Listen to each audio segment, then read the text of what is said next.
Good morning. I had the opportunity to introduce myself to many of you, but not all of you. My name is Vic Manjarez. I'm the director for the Center for Law and Human Behavior. And so part of this symposium, or part of this grant falls under our Center for Law and Human Behavior. And our center is really geared at the Homeland Security enterprise and law enforcement in general on that. So all of our research is focused in those areas to be able to do things that hopefully improve the life of the men and women that are particularly represented by this population on that. So we're real happy to bring stuff like this that's an interest to all of you. And so with that, I would like to invite Dr. Stephen Chermak up to the podium, and thank you, sir.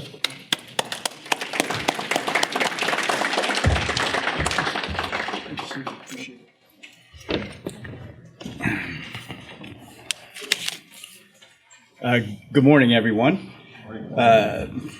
Just want to start first to thank Vic for the invitation and coordinating this, and he's been great to work with, and really came and told us to talk about what sorts of things we're working on now and generate some ideas and discussion. And like he just said, both Ryan and I are really interested in what you think and what we're missing and whether or not it's helpful, because it sort of translates back into how we sort of approach our work as well as how we present our work. I'd also want to just thank, before I get started, all of you for taking time to join us today. I know how busy you are. I know the 1,000 of things that are on your schedule and all the work that you do, the important work that you do. And so to take time and a good part of your morning to come here, I really appreciate that. And so I hope both Ryan and I hope that we make it worth your time. We're doing it in two short sessions, and Ryan and I collaborate a lot on different issues, and during the questions and answers, he'll jump up and may say, hey, have some input, and I might do the same. But I'm going to focus first this morning on just sort of the offline behavior of domestic extremists in the U.S., talk about a variety of different issues, and then in the second session, we'll focus more on sort of some of the online activities of extremists in the U.S. Just in terms of this session, I'm going to focus a little bit talking briefly about sort of researching terrorism and what that means in the U.S. and how that's changed. I'm going to talk about the extremist crime database, which is what I use and created to sort of think about these issues about domestic extremists in the U.S. And then we'll talk about three specific issues. I want to talk a little bit about the criminal activities of far right, far left, and Islamic extremists in the U.S. I'm going to talk a little bit about lone actor terrorism and the severity of their attacks. And then I'd like to conclude with talking about some of the strategies that are used effectively to fail and prevent terrorism and what's worked over time. So I thought it's probably best to start here. It was just over about 20 years ago when alqaeda committed one of the most devastating acts of transnational terrorism in the U.S., targeting iconic symbols of U.S. government and leading to the death of 3,000 people. We talk about a lot of different impacts of that particular day, but importantly, the September 11th attacks essentially reshaped how scholars, how academics invested in the study of transnational terrorism. And I just wanted to demonstrate it with this. So there's been now, since 20 years has passed, academics like to retrospectively look at things and do a review of everything that's been done on terrorism. And you can see the impact on both the quality and breadth of what we know about terrorism because of that. That is, just within the last 20 years, the entire body of research on terrorism has been published. 90% of the body of research on terrorism has essentially been published in the last 20 years. There's still about 3 or 4 books written come out every day about the topic. And there's been over 7,000 scholarly articles published just in the last 20 years. And what the research shows is that it's not slowing down, and just the opposite, that it's sustained, but it's also in many ways accelerating. And the breadth part is also pretty interesting because no longer is the study of terrorism discipline specific. That is, back in the 90s when I was studying paramilitary survivalists, militia groups, and what they were doing, most of my outlets for my work were in terrorism journals and some criminology journals. But now what we see is terrorism-related articles appearing in economics journals, in law, arts, and humanities journals, in computer science, in medicine and other things. And this last issue about the impact of terrorism journals, which is a good thing, is that their impact has decreased. That is, that's not the only place where people are going to understand terrorism. That is, they're publishing things in a variety of different disciplines. It's opening up a much broader discussion about what's happening and what terrorists do and what we can do about it. I just want to talk a little bit about why that is, and primarily the issue becomes down to funding. That, again, after the 9/11 attacks, there was an extraordinary amount of research funding that became available through the Department of Homeland Security as well as other government agencies. But the other thing is we figured out a way to study terrorism that was unique, and that is by using essentially open source information to build a database to start asking questions about things we don't know about terrorism yet. That is something that was sort of rarely used in criminology and criminal justice, has really become the mainstay of how we study terrorism today.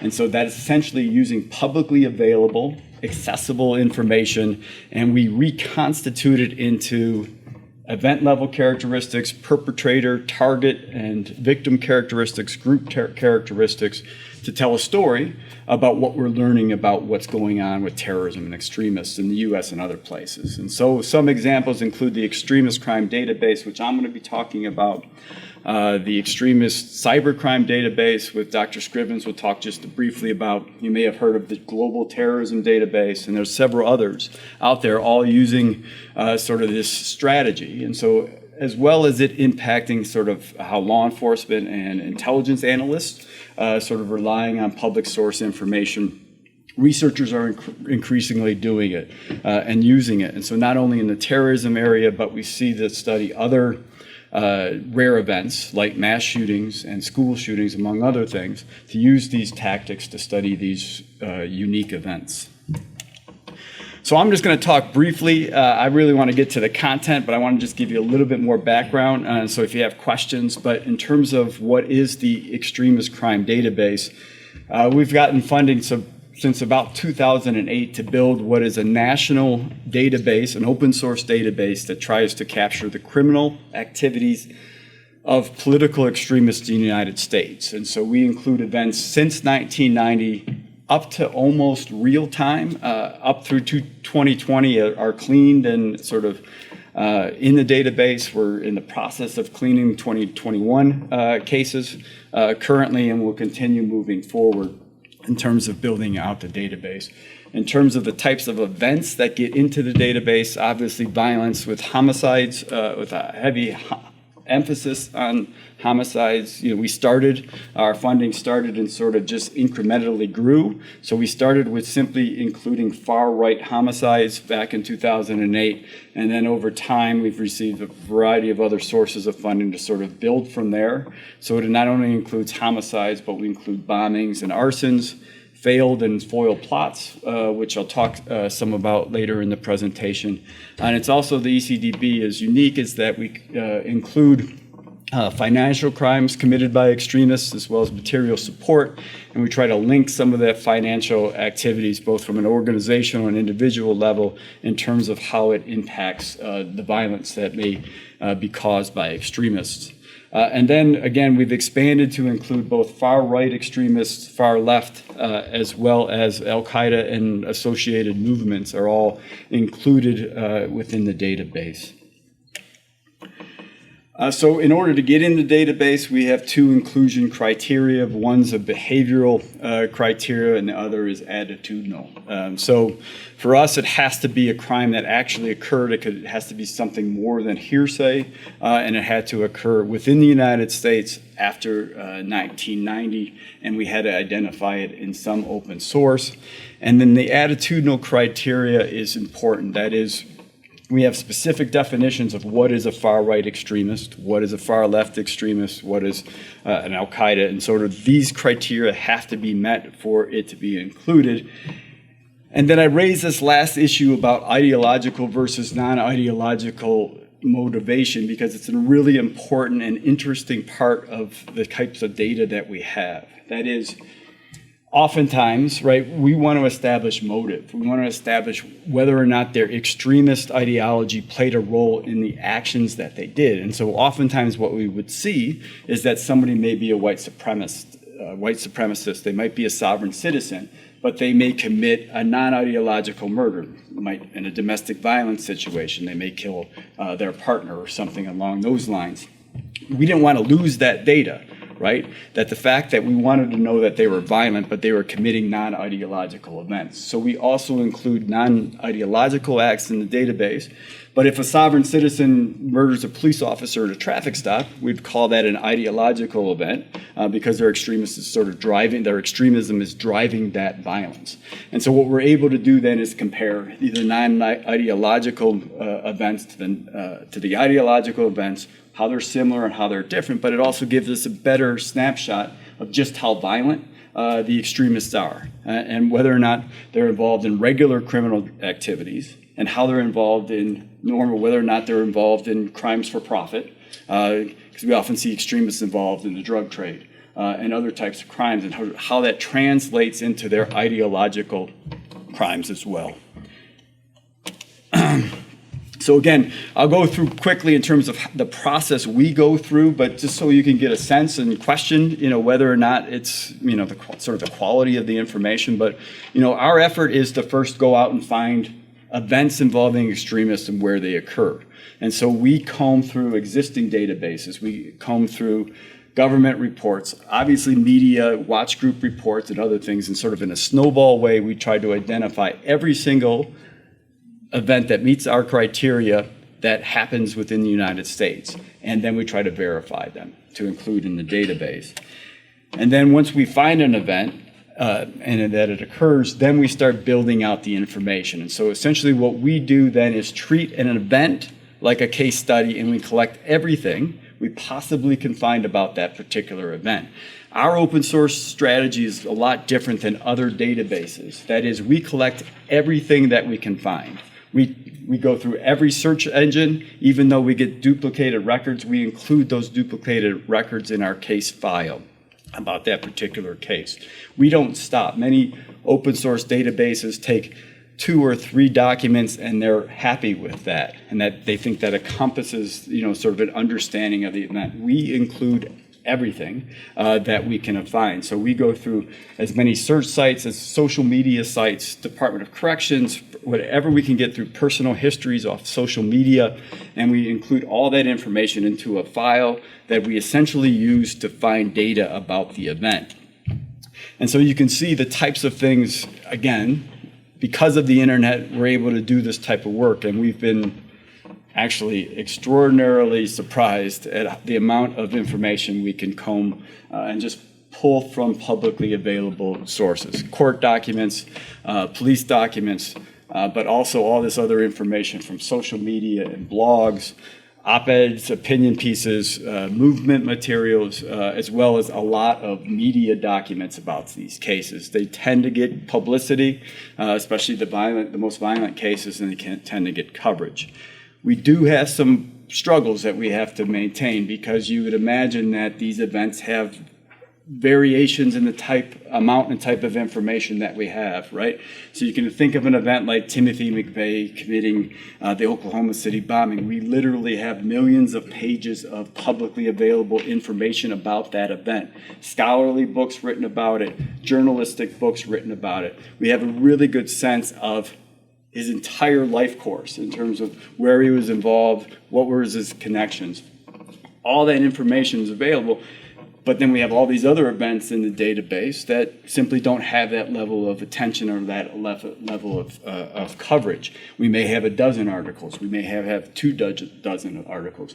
So one of the things we do, which is a real important thing, is we keep count of the number of documents we have per case, as well as the type of documents per case, so that when we make some argument about this is what's occurring in the far right, or this is what's occurring in the far left, we can sort of look at it as the whole in terms of every individual far leftist in our database. But then we can also pull out the cases where we have what we would call the best information, or the most amount of information about it, to see whether or not what we think we're seeing happening actually holds for the best available data. So you can see we track the number and type of documents we have per case. So essentially what we do is then take that big case file of all that information, and we try to sort of put it into categories. Perpetrator characteristics, victim characteristics, group characteristics, incident characteristics, as well as the quality of information. And this is one of those things where we assign it to a more senior coder, and we instruct them to say, okay, you now have a good sense of what went on in this particular case. Do some targeted searches to see more about the geographic place, the target where the particular event occurred. Or here's some additional witnesses or individuals, victims, perpetrators who are involved. Conduct an independent search to see if you can find out anything more about the event that's added to the file, and all of that influences essentially our coding decisions. Look, you probably have concerns about it. Now, we do too. We sort of struggle with this. We sort of built the database in terms of there's methodological challenges to make sure that the data is right. There's definitional issues, analysis problems, as well as sort of operational, just kind of maintaining it. To simply search a case on average, one single case, is about a 8 to 12 hour commitment by one of our researchers.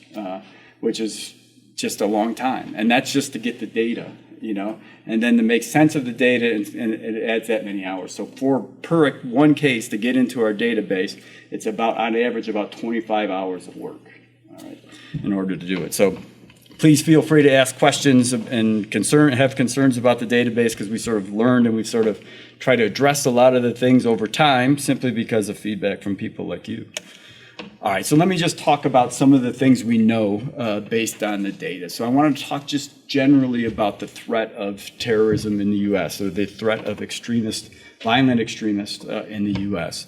So domestic attacks in the U.S. outnumber international attacks, 7-1 in the United States.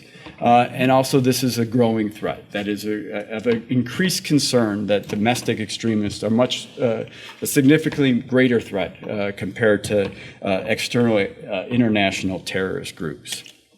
In terms of what we know, sort of even taking the ECDB and working backwards, you think about far-right extremists in the U.S., it's been a stable threat for a long time, but you can see that threat through the 60s, 70s, and 80s, and currently, and it's probably a top priority concern within the U.S. in terms of it's the most stable threat over time. In terms of jihadists, you really don't have much activity prior to 1990. That level of activity increased significantly after that particular point, sort of ending up with the 9/11 attacks in 2001. As you know, Al-Qaeda became a focus of international law. Go ahead. Just curious, Beirut, 80s, since it was an attack on Americans, would you include that, or would it just be domestic?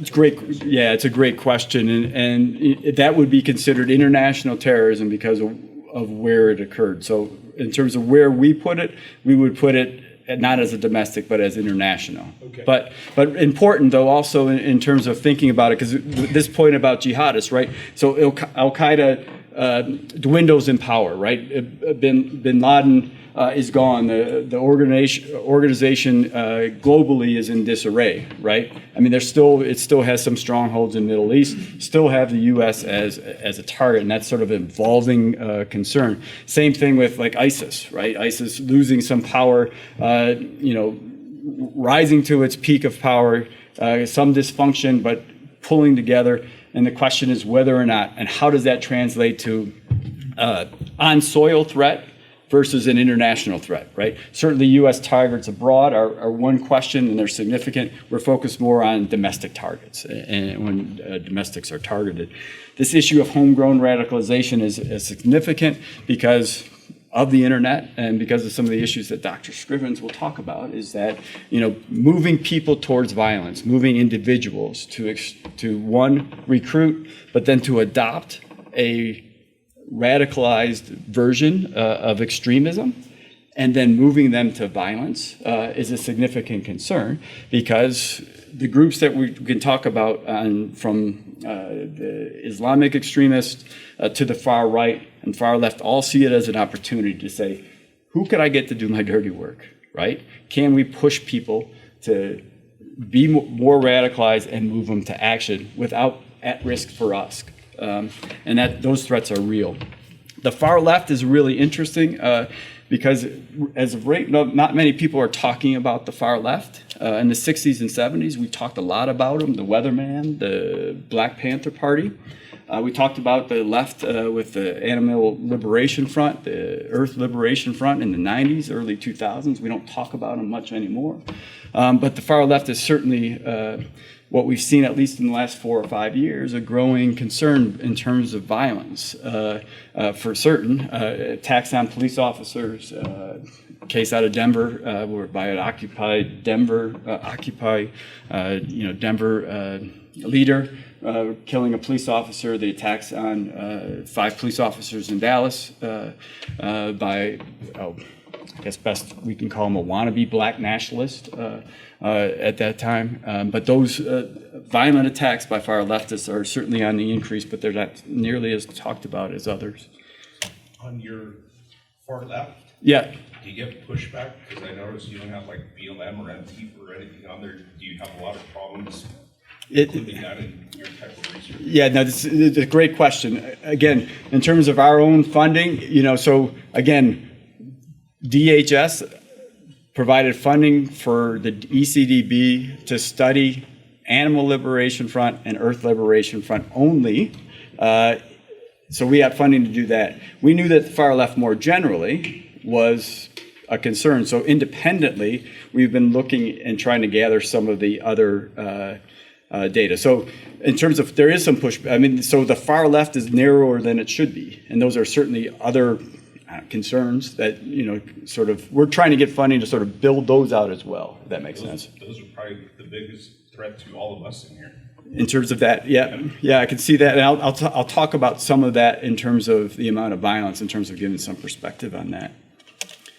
In terms of far right, so talk about a couple of things. So there is considerable empirical as well as anecdotal support that the far right poses a significant threat to public safety in the U.S. At least overall, they account for the majority of violent attacks in the U.S. And the threat concern has grown significantly in the last 6 years. We can talk about some of the, how that's evolved over the last 6 years, if you'd like. And it's likely, at least most accounts talk about it increasing. That is, there's usually some signature event that rallies people around. So we go back to Charlottesville. The Unite the Right rally brought a lot of far-right rhetoric and far-right extremism all together. And then because of what occurred, there was a backlash and sort of and causes some dysfunction as well as destabilization of the movement. And so things slow down. Obviously, this again peaked because of political rhetoric, because of media rhetoric. It sort of peaked again at the insurrection on January 6th. Again, there's this sort of, we're in this, I think, period of destabilization where groups are disrupted because of either being arrested because they're involved in insurrection or investigations and everything else. But you would expect that over time there's again that stabilization point and then movement back to violence, you would think. And then far right, again, poses significant, their primary motivators, obviously anti-government concerns going back to Timothy McVeigh and Timothy McVeigh's concerns. But the attacks on law enforcement, again, this is an issue that's not studied enough because most of the research on looking at violence against law enforcement is looking at murders of police officers. And far rightists account for a good portion of that, and we see increases. But the other types of things that aren't being studied are simply attacks and threats against families and everything in terms of whether or not nobody's really asked that question. I think it's an important issue that we're neglecting. And obviously also racially motivated attacks as well. So just in terms of a comparative sense, in terms of thinking about threats and the nature of threats, we've done a number of surveys, and others have as well, in terms of thinking about what is law enforcement primarily concerned about. And over time, it kind of ebbs and flows, but the primary concerns has been, in general, far right and Islamic threats. Obviously after 9/11, everybody talked about it as a primary threat. More people now, law enforcement sort of highlighting across the U.S. are sort of highlighting concerns about far right and far right activities. And so this is what we mean by changes at time. And there's also geographic variations as well, as this was pointed out in terms of the issue that you raised. But this is the interesting point about this, right? Jihadists commit fewer offenses. Just since 1990, we have 50 ideologically motivated homicide incidents within the U.S., taking just over 3,000 lives. In comparison, right, the far right has more events, 215, but only accounting for significantly fewer lives, 450 lives. So essentially, media love asking this question, who's the greatest threats? It's a hollow question. It doesn't really do us any good. But, it depends on how you look at it. But jihadists commit fewer events, but they try for mass casualty. They try to get more bodies. And it's the nature of the types of crimes that they do. Extremists, far rights commit more, but it's much more likely for an extremist far rightist to focus on a particular target, a specific individual, a mosque, a church, whatever it might be, whereas jihadists are much more likely to pick a public space and look for more events. Now, what's interesting, again, we made this point about the far left, which is interesting. So if what's not on here, so since 1990, about 50, the far left's committed about 56 homicides during that same period of time. So it's similar to jihadists in terms of the numbers, but again, far leftists are more like far rightists in terms of picking specific targets, not general targets. This is probably too small to see, so I apologize. I realized that, as I was looking at it, I'm like squinting in my hotel room, and it's like, I can barely read it, so I'm sure you can't. But just pay attention. Again, this was the far right versus far left. And so the orange line, the on top line is the far right violence. It's the number of incidents, so essentially on your left, and then the number of victims on your right. So the orange line is the far right, and the blue line is the far left. And I just wanted to put this up there again to show you there's some ebb and flow in terms of, sort of each year, how many events that we talk about, as well as victims. But in general, the far right accounts for a higher number of events. But then again, that last 5 years is interesting, simply because of the spike on the far left side in terms of the number of, these are just homicides from our data, those types of attacks.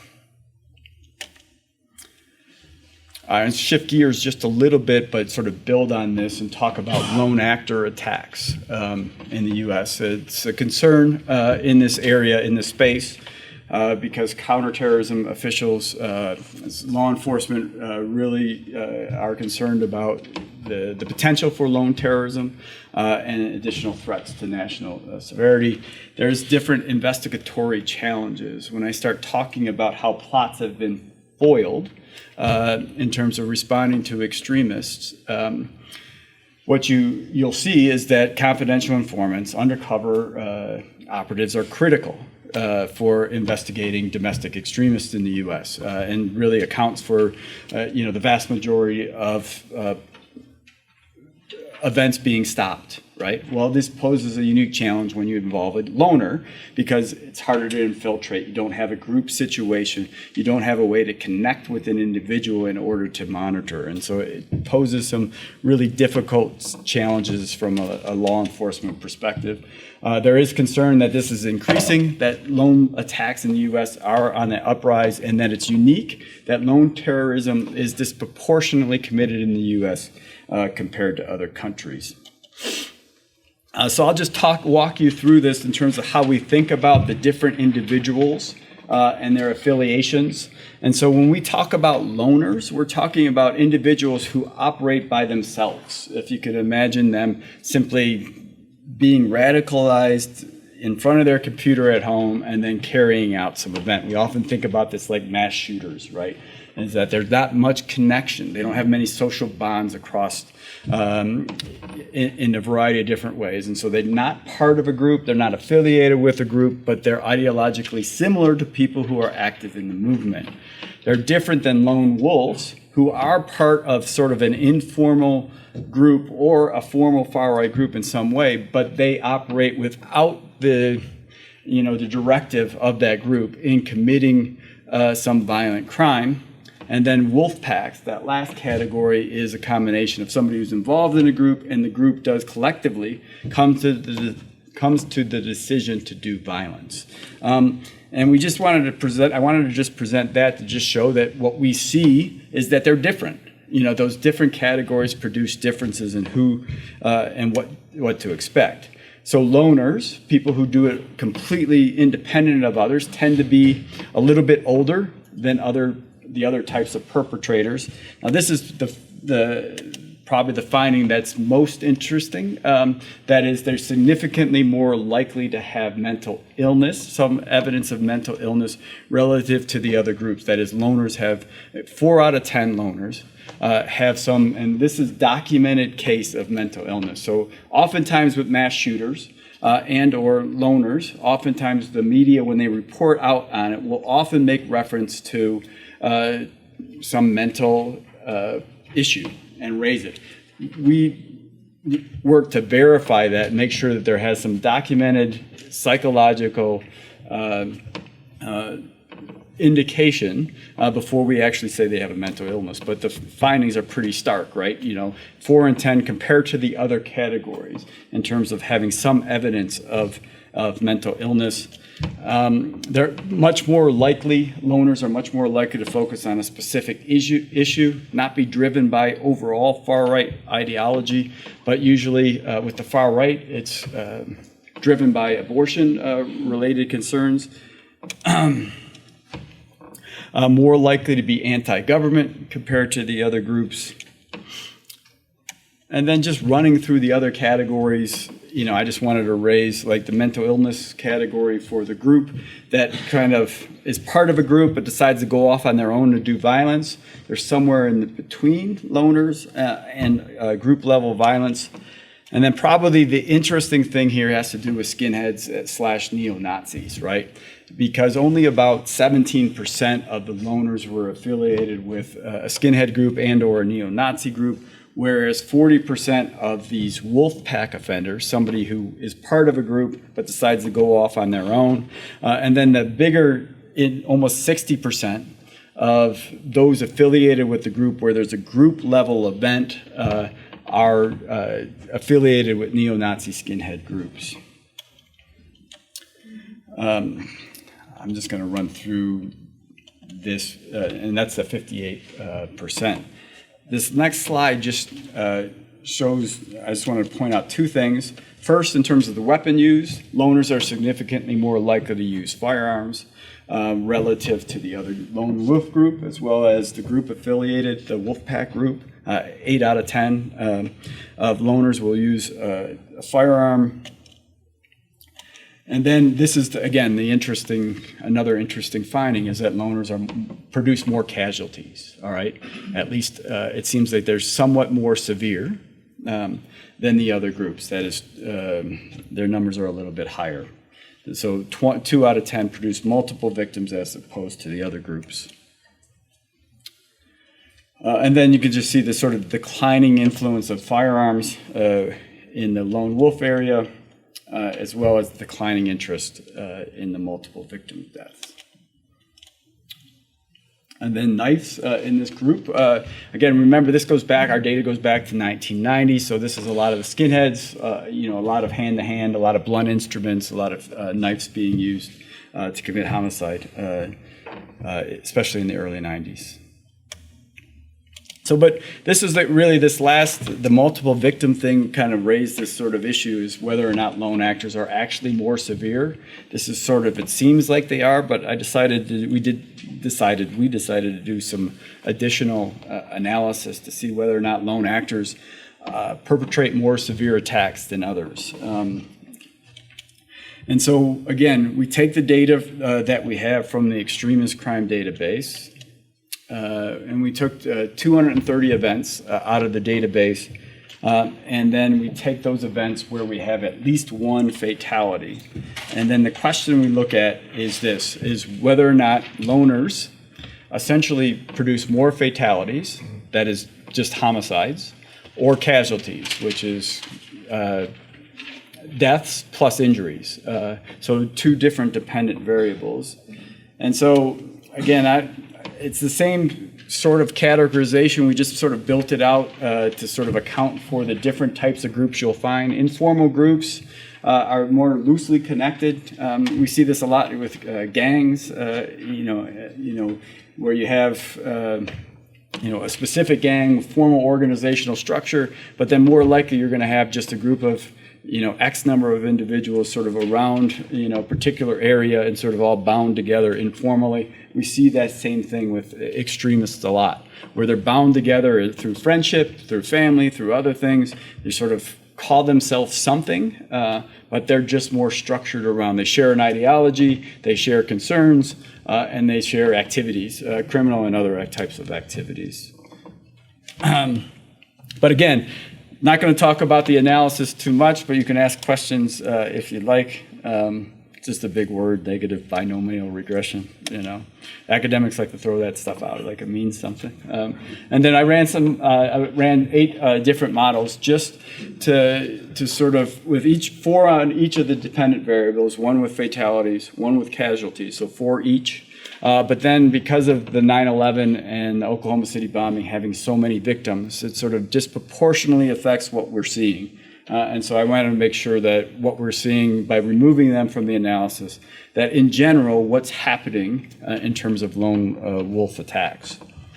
And then just kind of controlling for other things that might account for differences, like characteristics like firearm usage, as well as ideology and ideological strength, among other things.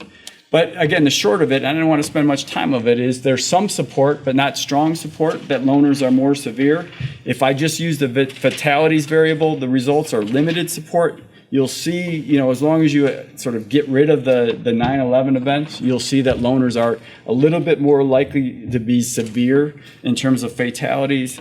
But when we include injuries as well, loners tend to be, there's much stronger support for the notion that loners are different and they're more likely to commit severe attacks. Some of that is because of the weapon type, and some of it is it's less likely to be choose specific targets, right? Loners are more likely to like a mass shooter, pick a location and open fire. So X number of people will be killed, more injuries occurring because they're not looking specifically, targeting specific individuals. All right. The last issue I want to talk about before I take your questions is this question of successful and unsuccessful attacks in the United States. Most of terrorism research looks at a completed event, an act of terrorism, and then tries to make sense of it, which makes a lot of sense. But I always think back to when I did some homicide research with the Indianapolis Police Department and worked with homicide detectives. And we tried to help them understand what's going on with homicide. And there was a great detective, 35 years in, worked homicide a long time, and he said, son, the only thing, the difference between a homicide and an attempted homicide is oftentimes a half inch, in terms of where it is. So why aren't you doing the attempts? Because the attempts tell just as important as the story about what's going on with homicide in this community as homicide. And that point resonates because it's the same thing with terrorism. Everybody who studies terrorism looks at the terrorism act completed, not thinking about the almosts, right? This could have been. And that could have been is really, really important to understanding what's going on. And so that's what we do here. And so essentially what this line of research has done is we think about terrorism in the United States, and then we look at successful attacks from a terrorist perspective, and those end up being our homicides, right? And then we think about unsuccessful attacks. And we make these as foiled and failed plots, all right? Just to make things a little bit more, I guess, easy to think about it, we sort of create these two categories. Category one is where an individual, a group, has a specific target, right? And so they say, we're going to bomb the Brooklyn Bridge, or we're going to bomb this particular place. And those are category ones. When we talk about category two, it's much more general, all right? It's a group that's rallying around, well, we want to kill Jews as part of it, but not really specific. There's not really a plan in place to do that, but they're talking about it and they're still moving towards that. So we sort of break those plots up in those two different categories. It helps us think about the implications from a law enforcement perspective. So just in terms of what, I wanted to show just a couple of things in terms of the homicide incidents or plots and the perpetrators. And so you can see much more likely that we're looking at plots with specific targets, which I think means that they're more meaningful. That is, they're moving to a specific place. They're planning around a particular location, particular individual, particular geographic, whatever it might be, a particular critical infrastructure. They're moving towards that particular point to commit the crime. And then you can see, I thought this was interesting because the next slide is really powerful, in that you see the number of alqaeda. I just pulled the alqaeda homicide events in the U.S. from 1990, and obviously there's a spike corresponding to the 9/11 attacks. And all of you know what happened to law enforcement, happened to the intelligence apparatus, and everything that we did after 9/11 to make sure that there's not another 9/11 and what happened. And so probably this is a powerful slide that sort of captures saying, look, the reason this slide is all the work that you all do and everybody who's in law enforcement, right? Because what this shows is the number of plots that increased in the U.S. And so you look at this over time, you see the number of failed and foiled plots almost being non-existent prior to 9/11, and then putting an apparatus in place to do something about it. And so these are all potential terrorist attacks that are up here that were stopped. They were foiled because of the activities of law enforcement primarily, as you'll see, in terms of what explains it. And so that increase of those attacks is pretty powerful in my view. And then you can just see, again, I talked about the category 1 and category 2. The vast majority of plots have specific targets. And then you can see in terms of law enforcement, in terms of the number of individuals indicted for those, as well as some geographic focus on both the South and the Northeast. Again, these are where these particular plots were focused, what critical infrastructure was targeted from military, about 18% focused on the military, about 15% in politics or government, 13% of business, and then moving it way down. And then again, much more likely to use bombs and explosives. So you can see, going back to where we talked about different types of weapon use, is that you just sort of have significantly more plots involving bombings and explosives and being foiled beforehand. But these are much concerned, right? They're much concerned because of the potential for casualty count, depending on the nature of the explosive. But this is, my last few slides is just a comparison to think about what happens to stop an event from occurring. So investigations, what our research shows that how law enforcement investigates far-right terrorist enterprises has remained pretty stable, relatively stable over time. And unsurprisingly, I think, our results suggest that investigations into jihadi terrorist activities were significantly more likely to occur after 9/11 attacks. That one slide I just showed kind of emphasized that, as over, close to 96% of the jihadi threats that have been thwarted have happened after 2001, after the 9/11 attacks, whereas about half of prevented far-right terrorist attacks occurred since 2001. The research shows that how a particular investigation was initiated was quite different. We find that tips from the public are proportionately more likely to launch investigations into far-right activities compared to jihadist crimes.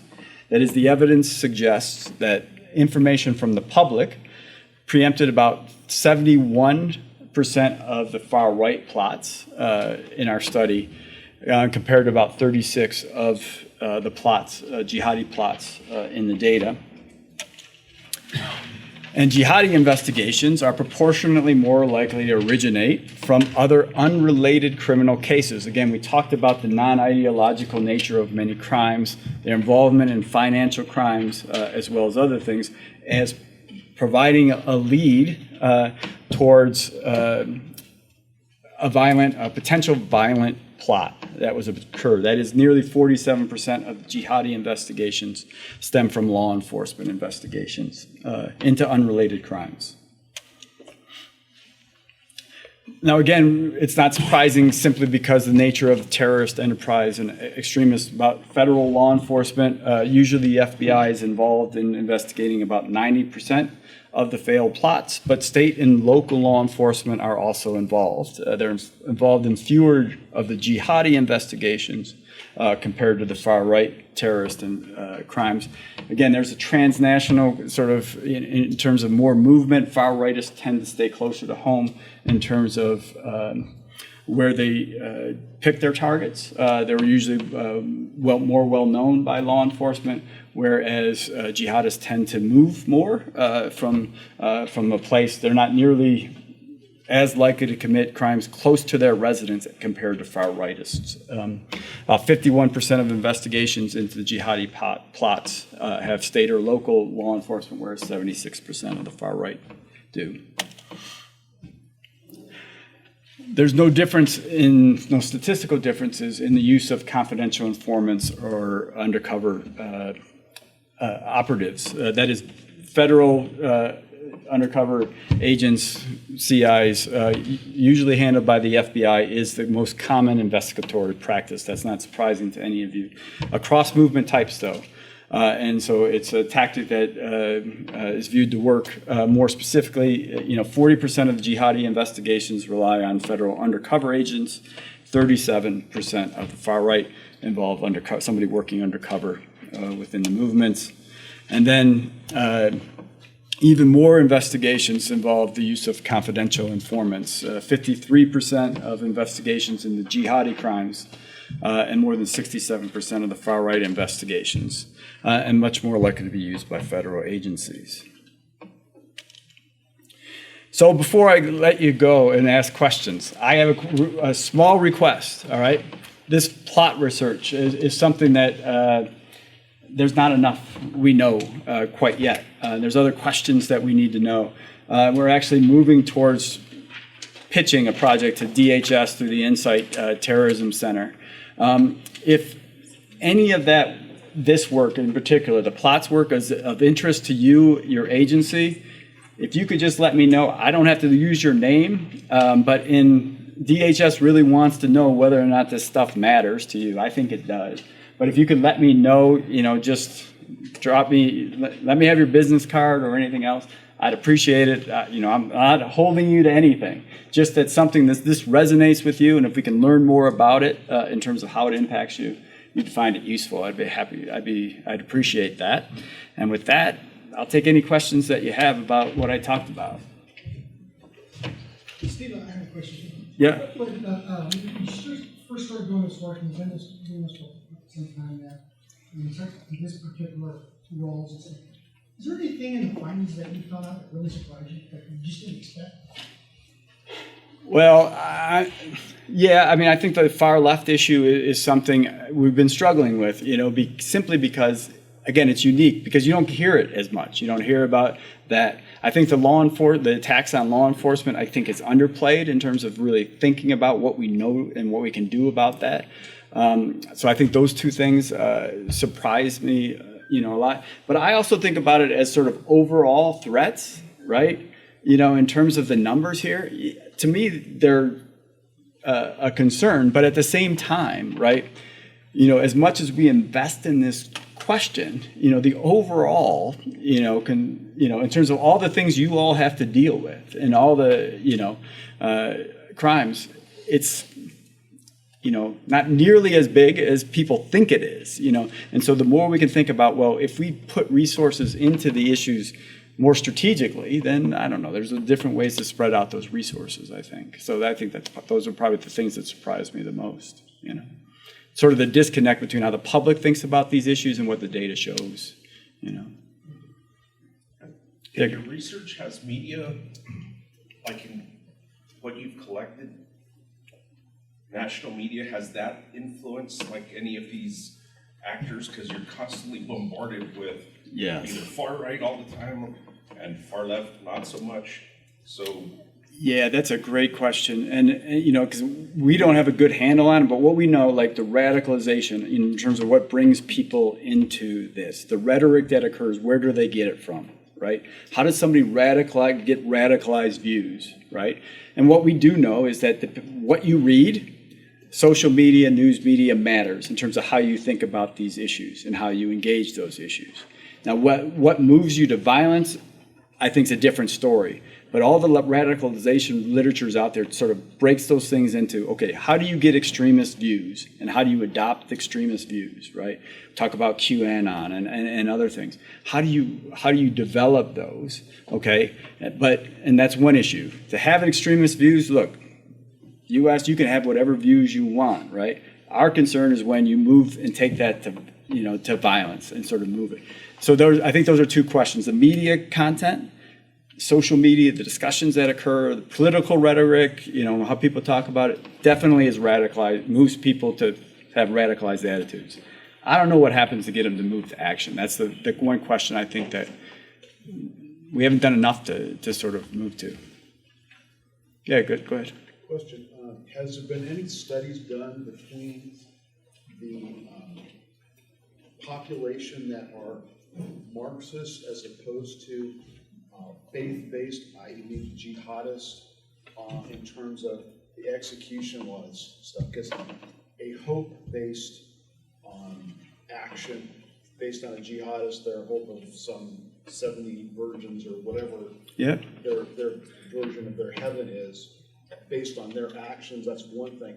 And Marxism has got an extreme, they'll co-opt almost any movement with the intent of using violence to procure their end game. Yeah, and that's probably, Vic asked the question about what surprised me is that, the point you raise is a very important one. That is we should think about these three types of groups differently because they're motivated differently and the way they radicalize different. So everything, there's very little research that compares across groups, like in terms of just, we know characteristics, from demographic characteristics in terms of background, they're very different, right, in terms of where they go. But we treat them all alike. And we treat them all alike in terms of policy, in terms of how we respond to them. But I think you're right. I think there's thinking about how they get to the same place. I want to commit an extremist violent act, but through different pathways. And we don't have enough to really understand those pathways, those different pathways. We talk about some of the same issues in terms of the importance of bonds. We have, in terms of how you learn and some of the other issues, but not how there's difference across movement type. So it's a great question, really, a research question. Go ahead. I have a question. I'm not sure if you'll be able to answer it.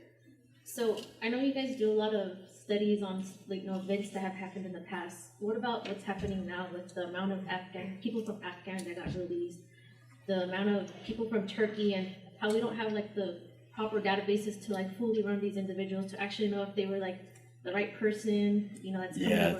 Are there any studies on how that's going to impact society moving forward?